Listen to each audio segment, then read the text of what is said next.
Dear loving children, welcome to the online class. Today we are going to study about political parties. We had earlier started this chapter. In the previous class we studied about what are political parties, why there is a need for political parties. We studied about the importance of political parties by stating that if there are no political parties, what would happen? Who would contest elections? How the government will be formed? So what will be the impact if there are no political parties in our country? We also saw what are the functions of political parties. They make laws for the country, they contest elections, they form and run the government, they shape public opinion. Those parties which lose the elections, they play the role of opposition parties and criticize the ruling parties for their failures, and they provide access to government machinery and welfare schemes. Then we also learned about what are national parties and what are state parties. The parties to be called national parties, they should get minimum 6% of votes in the Lok Sabha elections, or they should get at least 4 seats.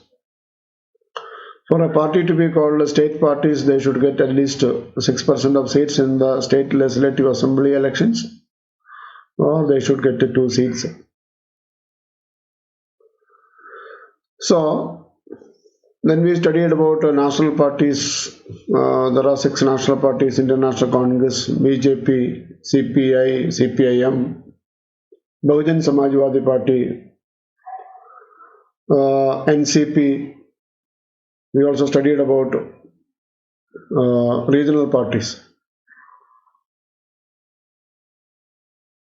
So, in continuation of what we have studied earlier, let us now try to find out what are the challenges faced by political parties. So, we are going to study about what are the challenges and suggestions to reform political parties. So, what are the constitutional method of reforming political parties? So, we will study in details about each one of this. So, let us move to the next question. Lack of internal democracy within parties is the major challenge to political parties all over the world. Analyze the statement. The concentration of power is in the hands of one or few leaders at the top. So that is the main problem. Power is concentrated in the hands of one or a few leaders at the top, and they take all the major decisions. Second one, parties do not keep membership registers. Parties are supposed to keep membership registers. They do not hold organized national meetings. They are supposed to hold organizational meetings. They are supposed to hold the meetings of their organization. Whether it is BJP or CPIM or Congress, they are supposed to have their meetings at regular intervals. They do not conduct internal elections regularly. Some parties are there, they have not conducted internal elections for many years. So their DCC president, state president remains the same, or area secretary, or various branch secretaries, they remain the same. Next point, ordinary members of the party do not know as to what happens inside the party. They do not know what is happening inside the party. They do not have the means or connections to influence the decisions of the parties. The ordinary members, they don't have the means or connections to influence the decisions of the parties. So party decisions are always taken by the leaders at the top. The ordinary people are not consulted, and so the decisions, they have no means to influence the decisions of the parties also. They are there to organize, they are to take part in rallies, meetings, okay, and all that. All that only they are used for. The next challenge. Explain the challenge of a dynastic succession. Remember, in a dynasty, once a king dies or before his death, he will appoint somebody as the next person to inherit his power. Political parties do not practice open and transparent procedures for their functioning. So it is difficult for the ordinary worker to rise to the top of the party. An ordinary worker cannot reach a top position in the party. On the other hand, we will find people who are very close to the party, or people who are very either family members, they can reach a top positions easily. So there is one problem. It is difficult for the ordinary worker to rise to the top positions in the party. In many parties, the top positions are always controlled by members of one family. I'll give you some example. The Congress party, first Congress party was ruled by Jawaharlal Nehru. After Jawaharlal Nehru, you will find Indira Gandhi came to power. After the death of Indira Gandhi, you will find again Rajiv Gandhi came to power. Okay. So let us take our nearby state, Tamil Nadu. We have DMK, Dravida Munneta Kazhagam. That was controlled by one family, Karunanidhi family and its members. Karunanidhi ruled Tamil Nadu for many years. And when Karunanidhi retired, or he handed over the baton to his son Stalin. His elder son, his daughter, his son-in-law, everybody, either they are MPs or MLAs or ministers. So the top positions in the party are controlled by members of one family. In Punjab, you can find Akali Dal. Akali Dal was controlled by Prakash Singh Badal. When he became old, he handed over the power to his son, Sukhbir Singh Badal. We know the case of Kerala Congress. Kerala Congress, when K.M. Mani lost his life, he handed over this one, and even before that, he handed over the baton to Jose K. Mani, his son. So this is a problem. Party positions are controlled by members of one family. Leaders favor those people who are very close to them or their family members. Leaders always they practice nepotism. Nepotism means a favoritism. They favor people who are very close to them or their family members only to the top positions in the party, chairmanship and all that. This is bad for democracy because people with less experience will occupy positions of power. People with little experience, they will occupy positions of power. They become chief ministers, ministers. They are inexperienced. They are not seasoned politicians. On the other hand, you will find the people with experience, they are neglected. So they do not get to positions. So this is very bad for democracy. So one of the major challenges faced by our political parties is dynastic succession. So something has to be done regarding that. Explain the role of money and muscle power in the parties. This is another obstacles faced by political parties. The rising role of money and muscle power in the political parties, which worries people all over the world. Parties tend to use shortcuts to win elections because they focus only in winning elections. They want to win elections by hook or by crook. They don't bother about any other things, morality or nothing of that sort. They tend to nominate those candidates who have or who can raise a lot of money. So during elections or before the elections or during elections, you'll find tickets are given to those people who can or who have a lot of money or who can raise a lot of money. That is why in the parliament you will find 1/3 of its members are crorepathies. They are rich and powerful people. So that is another problem. Rich people and companies who give funds to the political parties try to influence the policies and decisions of the parties. They hijack party decisions. They hijack the decisions of the government, whether it is in America or any part of the world. You will find there are rich people and rich companies, maybe petrochemical companies, maybe pharmaceutical companies, maybe insurance companies.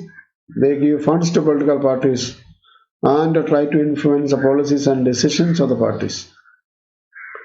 Another point, parties also support criminals who can win elections. There are criminals who are elected to the state legislative assembly and Lok Sabha.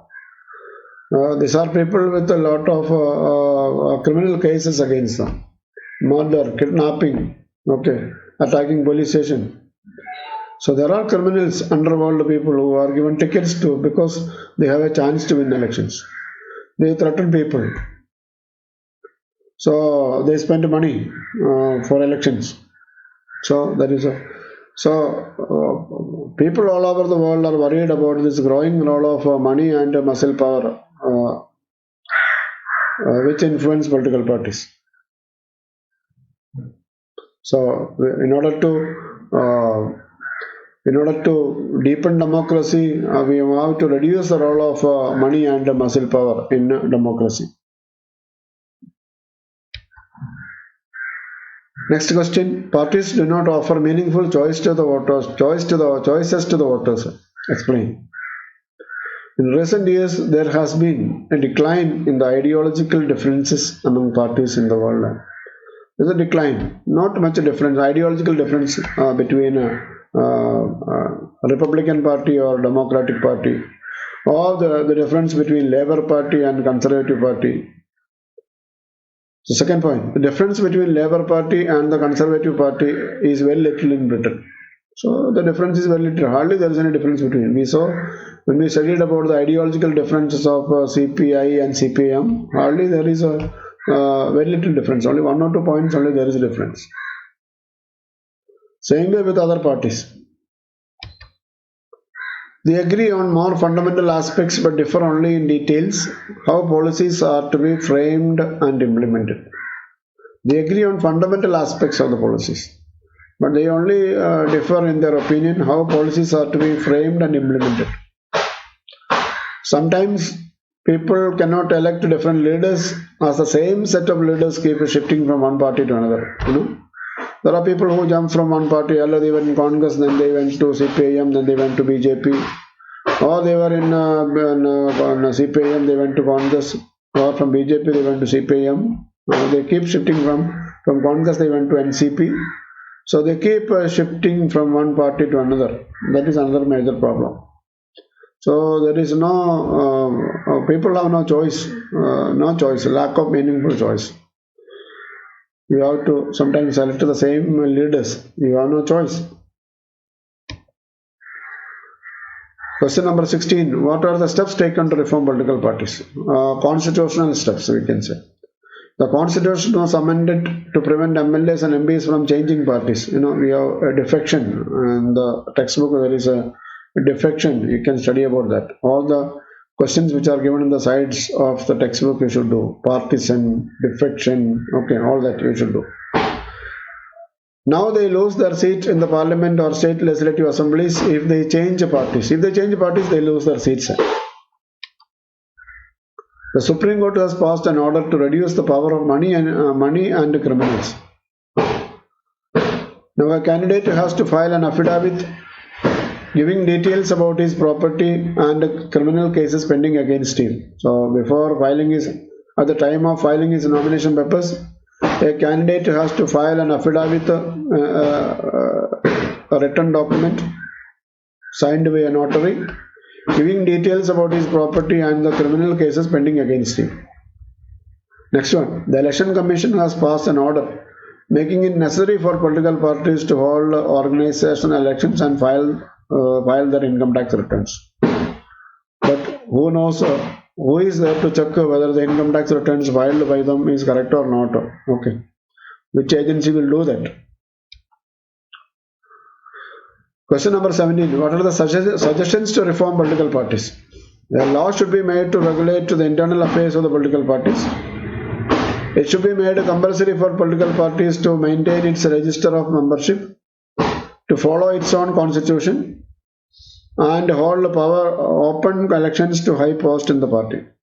So they should also set up their own committee to deal with the disputes within the party. It should be mandatory, compulsory for political parties to give one-third of seats to women candidates. One-third, minimum one-third seats should be given to women parties, women candidates, which they do not do so because our most of the political parties in India are male-dominated. They don't want to lose their seats. Next one, there should be state funding for elections. The government can give either petrol, paper, telephone, etc. to political parties according to the percentage of votes they get in the elections. Next one, people can put pressure on political parties through petitions, publicity and agitation. Through protest petitions, publicity through the media, they can put a pressure on the political parties to reform them. Parties should reduce the influence of money and criminals. They should give tickets to ordinary people. People who are truthful, honest, should be given tickets. So we should give tickets to responsible people. And last one, those who want to reform political parties should join political parties and try to reform the political parties from within. So educated, responsible citizens should join political parties and try to reform the political parties from within. So with that we come to the end of this chapter. I want all of you to write down these questions and answers neatly and read the chapter 2 or 3 times and study and write the exam well. I wish you all the best.